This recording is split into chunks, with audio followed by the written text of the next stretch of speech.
The story of how Led Zeppelin became the biggest rock band in the world.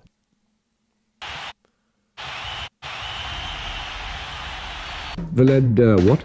The Led Zeppelin. Readers of the Melody Maker have voted them the top world group. The Beatles have held this title for 8 years.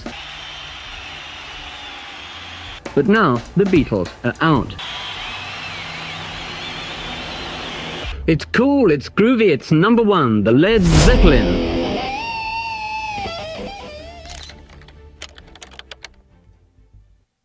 Weren't like Zeppelins and blimps like a really big thing back in this era? Right, I remember they're just like a TV thing. Guys, I don't know what's Built as the new Yardbirds. Oh, that was in...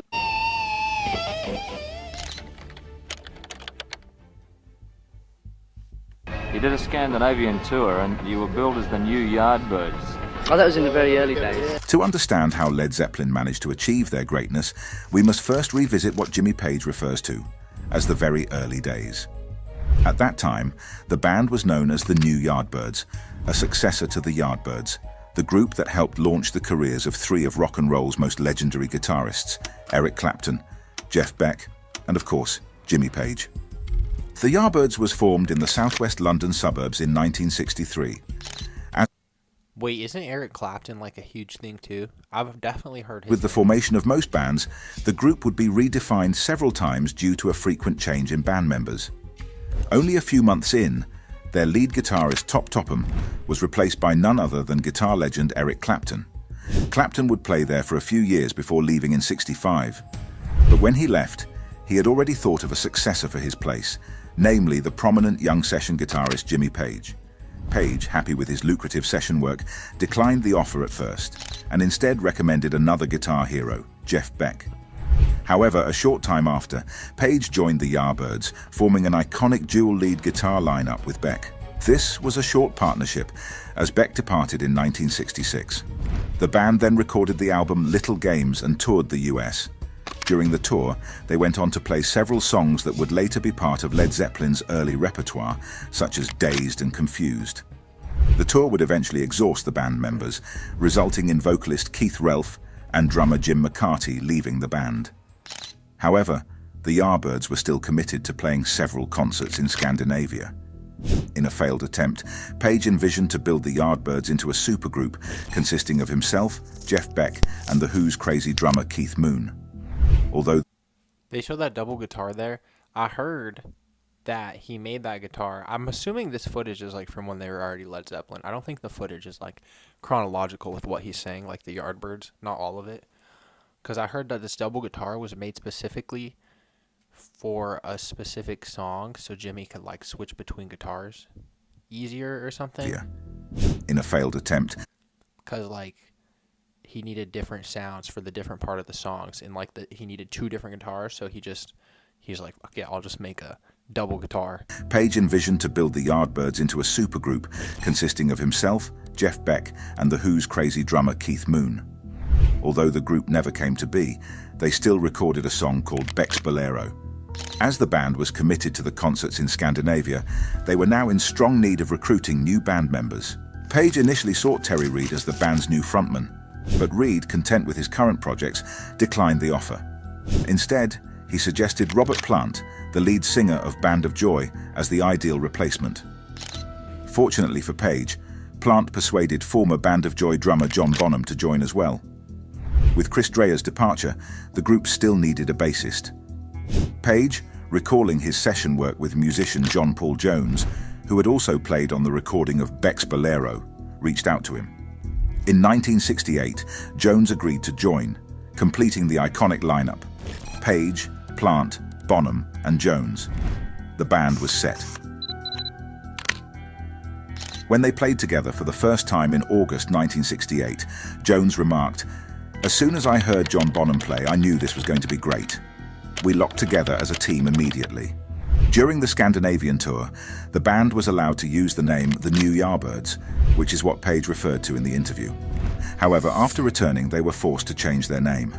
The origin of their new name is said to be derived from a comment of The Who's drummer, Keith Moon, in relation to the potential formation of a supergroup.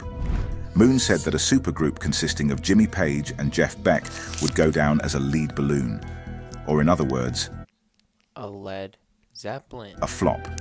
The group went on to remove the Oh, wait, why is it a supergroup?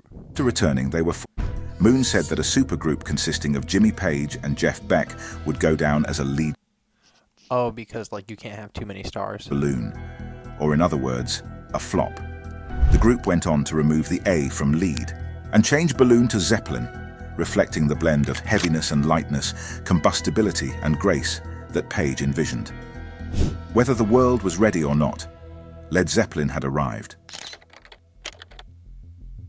I think that they're coming to listen to what you're playing and not just to look at you and see what you are. It's not what you are, it's what you're playing. In 1968, the group embarked on their first UK tour, still somewhat riding on the reputation of the Yardbirds, as this was prior to the release of their debut album. Whilst the band played around the UK, there was something going on behind the scenes. One key figure played a crucial role in Led Zeppelin's meteoric rise, Peter Grant, who was instrumental in shaping the band's success. Grant was the band's manager, and during their first tour, he managed to secure an advance contract from Atlantic Records amounting to $143,000, which is roughly equivalent to $1.3 million today, the biggest deal of its kind for a new band at the time. The label signed Led Zeppelin on the recommendation of singer Dusty Springfield without even having seen them. Not only was this a well-paid record deal, it even granted them full control over album release dates, tour schedules, album content and design, promotion strategies and the choice of singles. Grant refused to let anyone take advantage of the band. Immediately after their UK tour, they went across the Atlantic to embark on their first North American tour. Whilst playing in the UK, the band had simultaneously worked on their debut album, Led Zeppelin, which was released early in 1969. However, this was made prior to the group signing the record deal, meaning that Page and Grant paid for the production themselves. It became an instant success in both the US and the UK, reaching the top 10 on album charts in both countries. The album showcased the group's blend of blues and hard rock. Some have even gone as far as to call the group an originator of hard rock and heavy metal. However, one could argue this to be an exaggeration, as they weren't really a heavy metal band, and neither were the first to play hard rock, but maybe the best. Whilst touring that year, they kept on working on new songs and recorded their next album, Led Zeppelin 2, on the road while touring. This was released in October 1969. The band showed an incredible work ethic. Within their first year, they had finished 4 North America tours and 4 European tours, as well as putting out 2 albums. Their second album was even more successful than the first, with songs such as Whole Lotta Love and Heartbreaker. The band maintained a pro-album stance and didn't want to release singles. However, singles were still released without the band's consent, such as Whole Lotta Love. The group also increasingly avoided TV appearances, stating that they preferred their fans to experience them live in concert. So how was it? So they just kind of wanted to be all, like, is Whole mysterious lotta the love. word? Like, they wouldn't release only full albums, no singles. You can't listen to anything until the album comes out. Only see us live. The group also increasingly avoided TV appearances, stating that they preferred their fans to experience them live in concert. So how was it that a band that shunned TV appearances and maintained a pro-album stance managed to be the #1 band in the world? Well, by making incredible music and delivering top-class concert experiences. But did they take it too far? You know, I kind of like that approach, though. Like, I guess it's a lot different now today, but comedians kind of do that same approach today. Like, if you go to a lot of comedy clubs, they take your cell phones away. So no one can, like, clip the shows or anything or clip the jokes. So it's like your first time experiencing By making it. incredible music and delivering top-class concert experiences. But did they take it too far?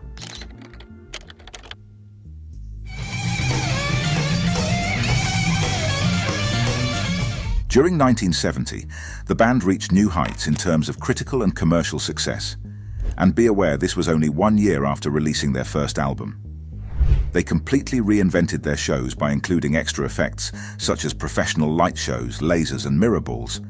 The group also started using fancier and more flamboyant clothing, such as Jimmy Page's classic "Goddamn Dragon Suit" or Robert Plant's undersized clothes and open shirts. These grandiose shows came after the release of their third album, Led Zeppelin 3, staying true to their straightforward, down-to-earth album titles. For the creation of this album, Page and Plant retired to a remote cottage in Wales called Broneraw, a place Plant had spent holidays at with his family. They wanted a quiet retreat to focus and spark new ideas, which made sense after the excessive touring and recording the previous year. And new ideas did come. Without running water or electricity, they developed a slightly different style for this album, placing greater emphasis on folk and acoustic music. Led Zeppelin 3 showcased that the band had even more skills in their repertoire and reached #1 in both the UK and the US. They quickly followed up with their fourth album in 1971. Despite their huge success, the music press remained skeptical to their music and was even referring to Zeppelin as only being a hype. That's why, for their fourth album, Plant and the group wanted to release this one with no title or information. However, the record company, understandably, wanted something on the cover, so they settled on 4 symbols, each representing one band member. The album has therefore been referred to as a variety of names, including Led Zeppelin 4, Untitled, and 4 Symbols. It went on to become one of the best-selling albums in history and truly cemented Led Zeppelin as the greatest band at the time, even convincing part of the music press. Obviously, this was the album containing Stairway to Heaven, which became their most popular song ever. Led Zeppelin had now released 4, all highly successful albums in the span of 3 years. They were the biggest band in the world, and they lived like it. They now played world tours at stadiums and large auditoriums. During the tour following the release of their 5th album, Houses of the Holy, in 1973, they even broke records for concert attendances. Playing for approximately 57,000 people, their concert at Tampa Bay Stadium in Florida in 1973 broke the record set by the Beatles in 1965. John, Paul and Bonzo and Jimmy get into various improvisations that are never the same. Their rock and roll lifestyle soon extended beyond the stage, gradually earning them a reputation for wild behavior off stage while on tour, even being referred to as the hardest partying rock band in the world. The band topping the charts both on and off stage, for good or bad. They flew around in their so-called Starship, a Boeing 720, which obviously gained traction in the press. They also rented out entire hotel sections, but acted as if they bought it. The best example might be that they became known for destroying TVs by throwing them out the window. In another incident, Bonham drove a motorcycle through the lobby of the hotel, although it caused much less destruction than one would expect. While many of these stories may be true, figures like music journalist Chris Welch have suggested that many of them have been exaggerated over the years. Following several years of touring and partying, they probably were like doing wild rock star stuff, drunk, broke stuff, but like you got to think like with media, it's like the same as social media. Like back in the day, like it's headlines. Like what makes the best headline? What's the best title? Like Led Zeppelin destroyed hotel room. When in reality they might have like broken a TV or like done something, you know. It's like in another incident, they trashed and destroyed and almost terrorized. Bonham drove a motorcycle through the lobby of the hotel, although That's it caused crazy, much though. less Driving a motorcycle through the lobby. destruction than one would expect. While many of these stories may be true, figures like music journalist Chris Welch have suggested that many of them have been exaggerated over the years. Following several years of touring and partying, they had a break in 1974 to write their next album, Physical Graffiti, as well as creating their own record label, Swan Song. As with their earlier albums, Physical Graffiti became a massive commercial success. It even reignited the popularity of their earlier albums, making all Led Zeppelin albums re-entering the top 200 album chart. The break was rather short, as they went straight back to touring their new album in 1975. In May, they played 5 sold-out nights at the largest arena in the UK, namely the Earl's Court Arena in London. But surely this lifestyle couldn't be sustainable.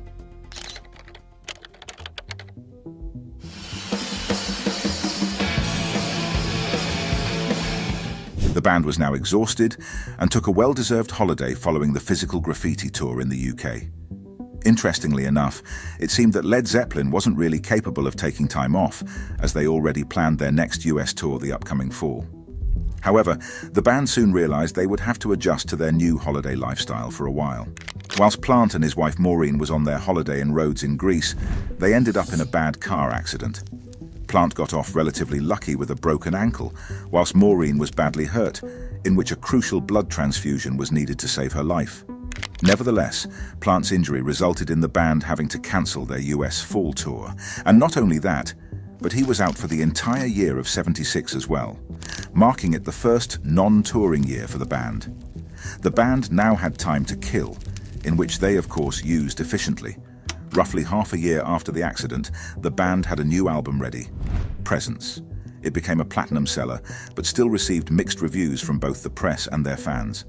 It might be because this album had a change of sound to a more straightforward guitar-based jam style compared to their earlier, more intricate works. However, they were now truly the world's #1, having outsold most bands of the time, including Rolling Stones.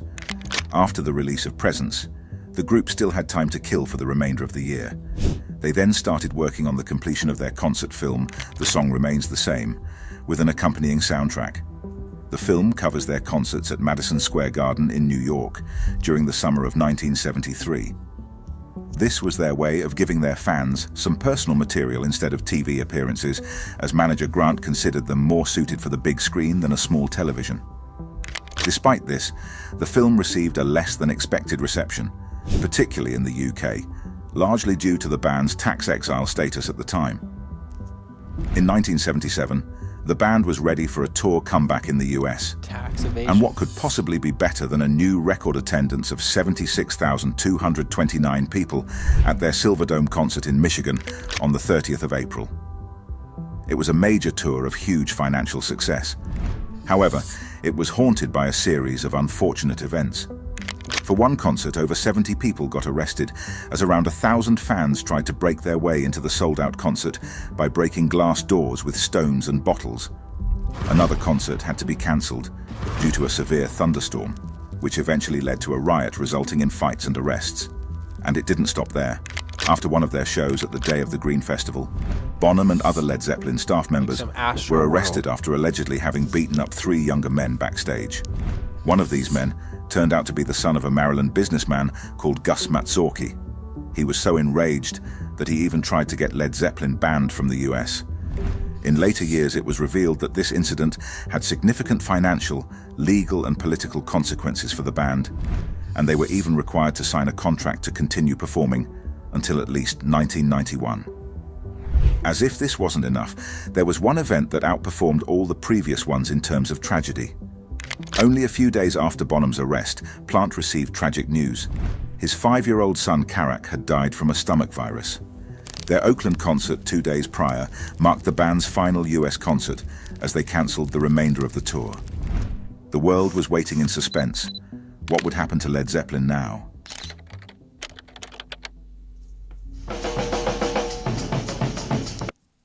Them signing the contract to be able to stay in the US, I've heard like rumors that like this they sold their souls to the devil. Is that the contract that people like refer to when they're talking about that? I couldn't really go away and play with anybody else, because if I wanted to play, who else would I need for a drummer but Bonzo, you know? The best rock and roll drummer on earth. Would you agree with that? Michael McDonald. I'm sure you would agree with that, John. Not at all. No, he doesn't agree with that at all. 130 pounds of glory, John Bonham. Almost 1.5 years after the death of Plant's son, the group decided to get together again to record a new album, In Through the Outdoor. Much like Presence, the album received mixed reviews, but still managed to reach #1 in both the US and UK, as well as pulling back up all the other Led Zeppelin albums to the top 200 list. After a few concerts in 1979, the band embarked on a brief low-key European tour during the summer of 1980. For one of these concerts, the one held in Nuremberg in West Germany, John Bonham repeatedly fell behind on the beat already on the second song they played, which was Nobody's Fault But Mine. Page then proceeded to say to the crowd, There's two of us tonight that aren't feeling at all well. A little stomach trouble. Then, after playing their next song, Black Dog, Bonham collapsed on stage, and they eventually had to cancel the rest of the show. The band claimed he was sick after eating too many bananas, although there were likely other factors that led to him losing consciousness. In the fall of... Okay, do we really believe that too many bananas? Like what he was doing the banana Sprite challenge? Eventually had to cancel the rest of the show. The band claimed he was sick after eating too many bananas, although there were likely other factors that led to him losing consciousness. In the fall of 1980, after the European concerts, the band had started rehearsing for their first North American tour since 1977. The tour was planned to kick off on October 17th in Montreal, Canada. The rehearsals were held near Jimmy Page's home in Windsor, where the band was staying. It was here, on the morning of September 25th, that John Paul Jones discovered Bonham's body. Bonham had tragically passed away in his sleep at just 32 due to inhalation of vomit. Bonham had consumed an unhealthy amount of 40 units of vodka after being on a 12-hour binge drinking session. The UK's recommended maximum daily alcohol intake for men is 3 to 4 units. Not surprisingly, the upcoming American tour was cancelled. Despite rumours that drummers such as Carmine Appice, Cozy Powell, Barrymore Barlow and Simon Kirke would join the group as a replacement, Led Zeppelin decided to disband the group shortly after Bonham's death. The group issued the following press statement through their record label Swan Song Records. We wish it to be known that the loss of our dear friend and the deep sense of undivided harmony felt by ourselves and our manager have led us to decide that we could not continue as we were. That was the end of Led Zeppelin as we know it.